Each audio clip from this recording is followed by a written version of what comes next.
Oh, shit.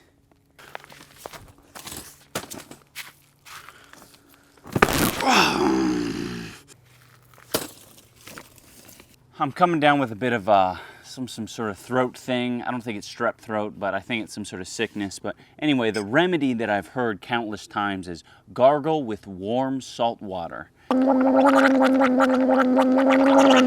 Welcome back to another episode of Ian Complains. Today I'm going to be complaining about the lottery.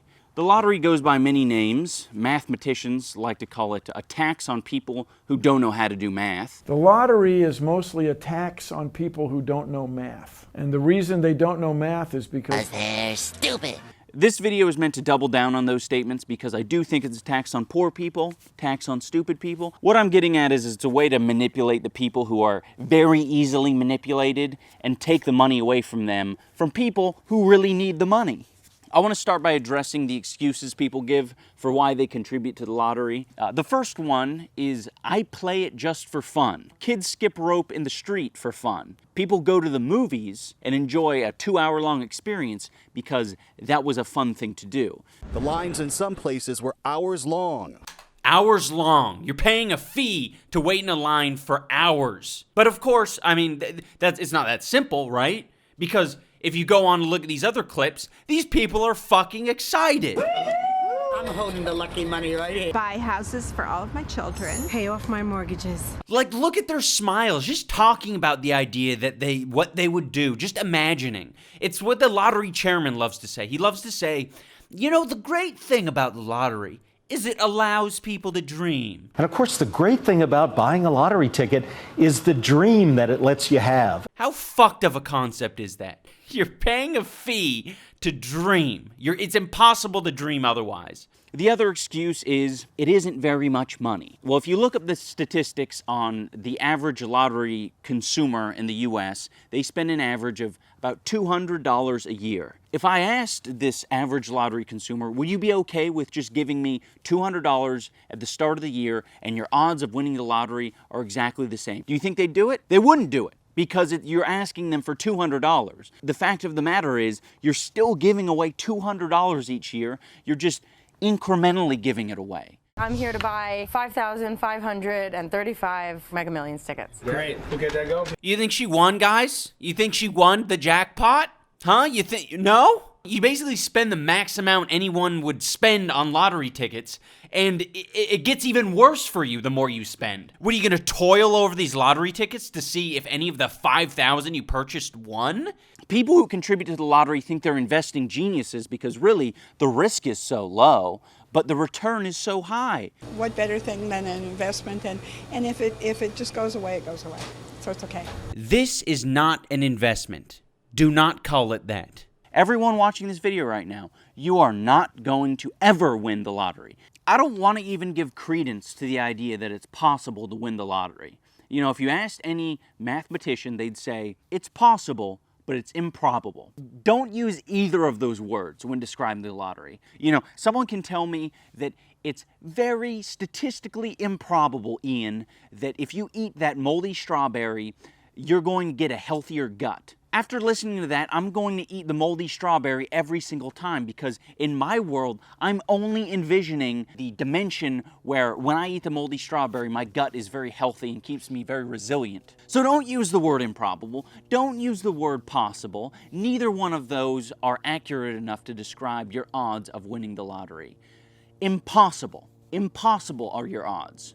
You should actually be embarrassed if someone finds out that you play the lottery. Really, it's a lot more shameful if someone finds out that you play the lottery rather than they find out that you're a furry. Because as far as I'm concerned, furries have an IQ 20 points higher than any lottery players.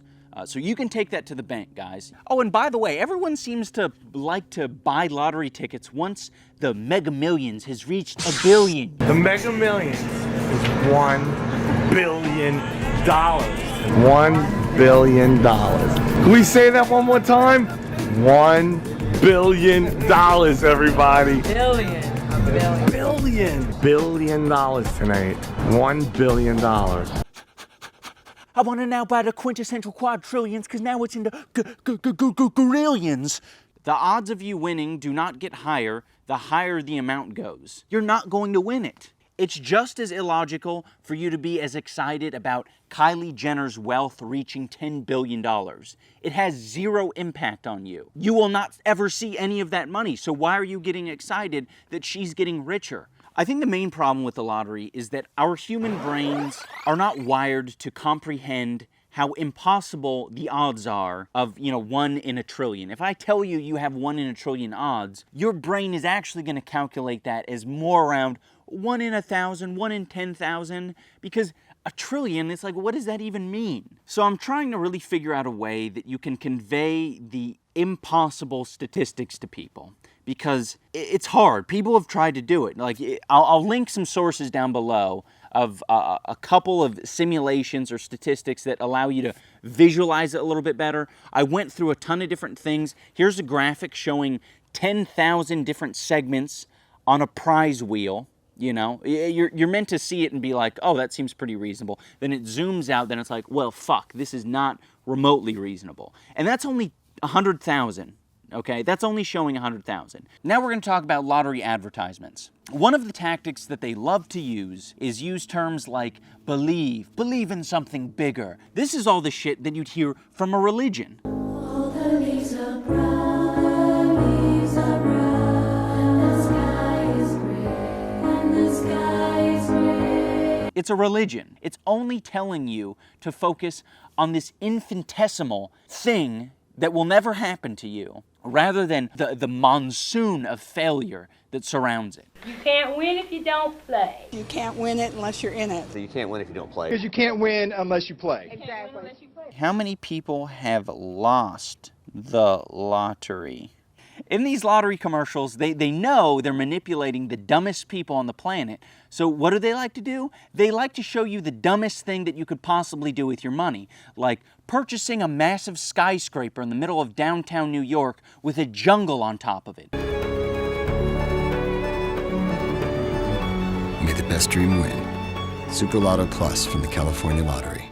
That is the exact opposite thing that you should do if you were to ever win a large amount of money.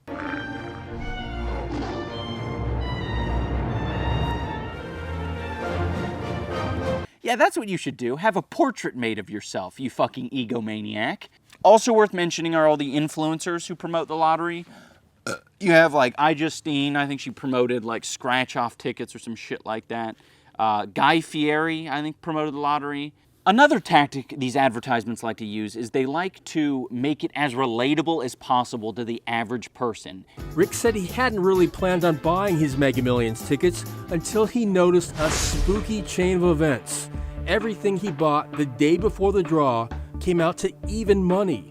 He stopped at the 7-Eleven at 3740 Iowa Avenue, his first time buying lottery tickets at that store. People are going to make these dog shit correlations about how, oh yeah, that one winner, he got it at a gas station.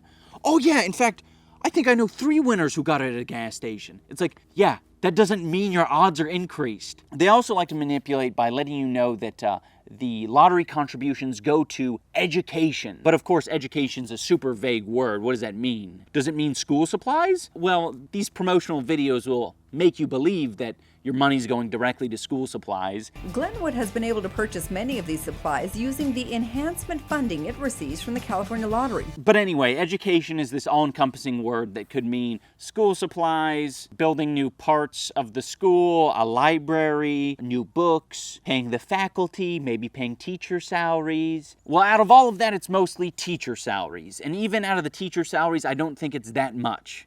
All right, guys, the sun is setting, so I'm going to wrap this video up. The lottery, scratch-off tickets, basically whatever you can buy at a convenience store, I'm not a fan of, and I think you should bully your friends and family who purchase them. And if you don't feel comfortable with bullying them, or it doesn't line up with your principles, then just show them this video at least, and let them know that it's impossible. And check out what you could win for tonight's Powerball. Do not contribute to the lottery. It's not good for you. It's not good for me. It's a regressive tax that punishes the poor. You do not want to contribute. lottery. It's not good for you, it's not good for me. It's not good for the poor, it's not good for the stupid, it's not good for the minorities.